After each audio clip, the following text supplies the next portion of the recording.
साथियों नमस्कार। Real news channel में आपका हार्दिक स्वागत है। देश में गहमा गहमी का माहौल है।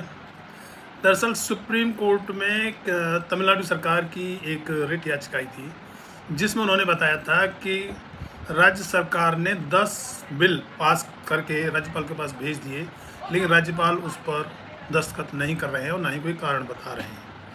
हालांकि मामला काफ़ी पुराना हो चुका था, लेकिन अब माननीय सर्वोच्च अदालत ने उस पर फैसला दिया कि राज्यपाल के पास कोई पॉकेट वीटो नहीं होता है और राज्यपाल को 1 महीने के अंदर अंदर वो बिल वापस करने होंगे। या तो कारण कोई अगर लगता है कोई कारण पूछना है तो कारण पूछ लेंगे, अन्यथा उस पर दस्तखत करके वापस भेज देंगे। अच्छा, उसी तरीके से राष्ट्रपति के पास जो बिल पड़े थे पेंडिंग, उस पर भी सर्वोच्च न्यायालय ने फैसला दिया कि राष्ट्रपति भी 3 महीने के अंदर अंदर उस पर फैसला लेंगे। 3 महीने से ज़्यादा राष्ट्रपति के पास भी कोई पॉकेट वीटो नहीं होता है। अब जाहिर सी बात है कि राज्यपाल और राष्ट्रपति अगर इन बिलों को इतने पेंडिंग नहीं रखते जिनका कोई कारण समझ में नहीं आता है सिवाय राज्य सरकार को तंग करने के। अच्छा, ये हालात बनते तब हैं जब केंद्र में कोई और सरकार हो, राज्यों में कोई और पार्टी की सरकार हो, वरना फिलहाल केंद्र में भारतीय जनता पार्टी की सरकार है और जिन स्टेट्स में भारतीय जनता पार्टी की सरकारें हैं वहाँ कोई दिक्कत नहीं होती, कोई राज्यपाल उन्हें तंग नहीं करता। लेकिन गैर भाजपा पार्टियों की सरकार जिन राज्यों में हैं वहाँ के गवर्नर उन्हें तंग करते हैं और वो जान के करते हैं। उसके पीछे वही है कि केंद्र सरकार में जो सत्ता में जो पार्टी है वो वहाँ अपनी सरकार ना बना पाने के गम में या दुख में वो राज्यपाल के द्वारा शासन करना चाहती हैं या अपनी बातें मनवाती हैं। तो वैसे सामान्य तौर पे जो बिल राज्य सरकारों ने पास कराए हैं विधानसभा से, उन पर सिर्फ राज्यपाल के दस्तखत होने हैं। राज्यपाल के पास ऐसी कोई पावर नहीं होती है जिसकी वजह से उनको रोक सकें या चेंज कर सकें। बहुत ज़्यादा कुछ बिल ऐसे होते हैं जिन्हें वापस भी कर देंगे तो वो सरकार विधानसभा से दोबारा पास करके भेज देंगी तो उन्हें साइन करने ही होंगे, तो इसमें कोई नई बात नहीं। लेकिन इसमें भी पिछले कुछ वर्षों में काफ़ी शिकायतें मिली, जिससे मामला सर्वोच्च न्यायालय तक पहुंचा और सर्वोच्च न्यायालय ने उस पर राज्यपालों को 1 महीने का टाइम और राष्ट्रपति को 3 महीने का समय दिया। और तमिलनाडु सरकार के 10 बिल जो विधानसभा से पास किए हुए थे, जिनको बहुत ज़्यादा टाइम हो गया था, उनको राज्यपाल और राष्ट्रपति के दस्तखत के बगैर ही उनको लागू कर दिया गया, मतलब उनको वो लागू हो गई, जिस पर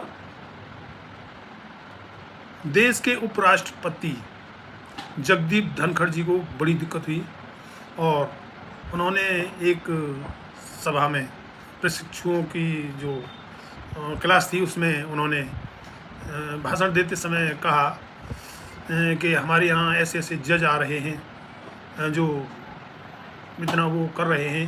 यानी उन्होंने जजों पर या सुप्रीम कोर्ट पर सवाल उठाए और संविधान के आर्टिकल 142 को न्यूक्लियर मिसाइल बताया कि 142 आर्टिकल जो है ये न्यूक्लियर मिसाइल बन गई है सुप्रीम कोर्ट के लिए, जो लोकतंत्र के खिलाफ सुप्रीम कोर्ट इस्तेमाल कर रहा है। और साथ ही उन्होंने सवाल उठाए जो पिछले कुछ समय में जस्टिस वर्मा के घर पे जो अर्धजले नोट बहुत ज़्यादा तादाद मिले थे, तो उन पर FIR दर्ज क्यों नहीं की। अब इस तरीके से सवाल उठाना और एक संवैधानिक पद पर, भाई देश में दूसरे नंबर की पोस्ट पर जगदीप धनखड़ जी बैठे हैं। पहले नंबर पर राष्ट्रपति और दूसरे नंबर पर उपराष्ट्रपति आते हैं। सुप्रीम कोर्ट की अपनी गरिमा है और उपराष्ट्रपति की अपनी गरिमा है।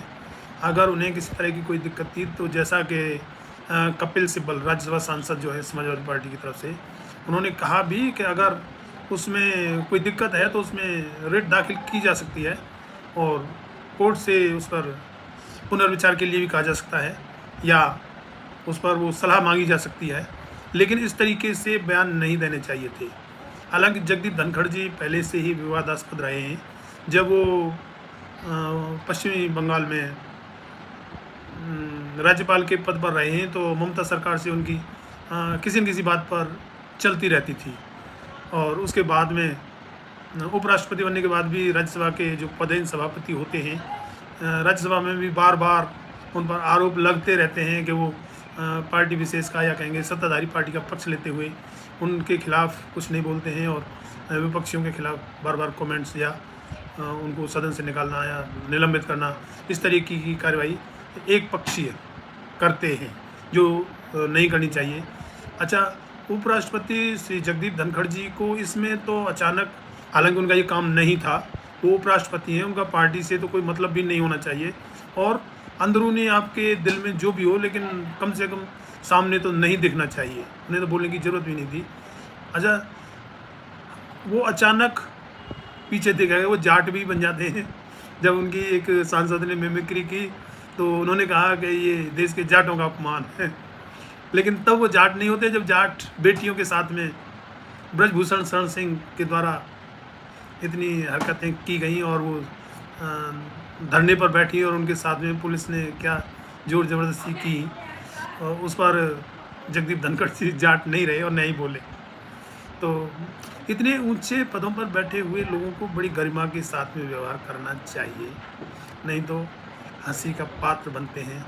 एक जगह किसी ने मतलब एक जगह क्या जगह जगह वो चीज़ें आ रही हैं। कपिल सिब्बल ने तो काफ़ी कुछ जगदीप धनखड़ जी के लिए कहा है, उन्होंने अपने इंटरव्यू में काफ़ी बातें कही हैं कि ये नहीं करना चाहिए था।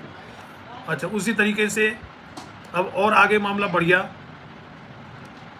अब सुप्रीम कोर्ट में दूसरा मामला और आ गया और वो आ गया वक्फ बोर्ड संशोधन बिल का, जो लोकसभा और राज्यसभा से पास हो गए और राष्ट्रपति महामहिम जी के भी साइन उस पर हो चुके हैं और वो कानून बन गया है।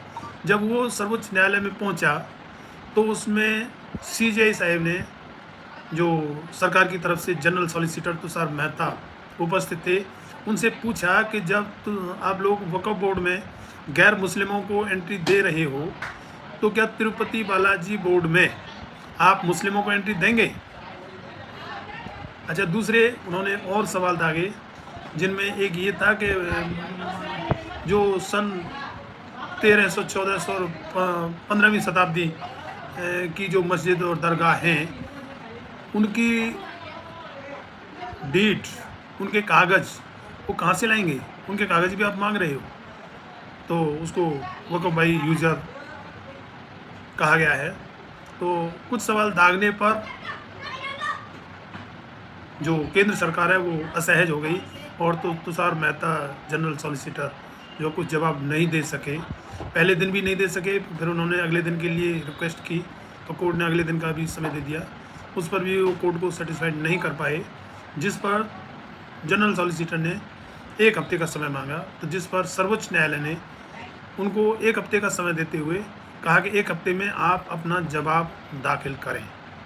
अगली तारीख हालांकि उसमें 5 मई निर्धारित की गई है, उस पर भी काफ़ी गहमी और इस तरीके के बयान आ रहे हैं।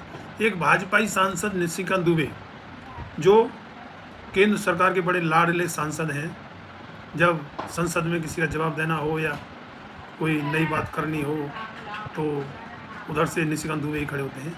तो निशिकांत दुबे ने फिर इस तरीके का बयान दिया है कि देश में जो गृह युद्ध और धर्म युद्ध चल रहे हैं उनकी जिम्मेवारी सीजेआई की है। बड़ा गैर जिम्मेदाराना बयान लगता है। भाई, केंद्र में पिछले 11 साल से आपकी ही सत्ता है, आप ही सरकार में हैं, आपकी जिम्मेवारी बनती है कि ऐसी कोई बात देश में ना हो, और आपकी जिम्मेवारी होने के बावजूद भी आप ही कह रहे हैं कि देश में गृह युद्ध और धर्म युद्ध चल रहे हैं, तो बड़ी गैर जिम्मेदाराना सी लगती है।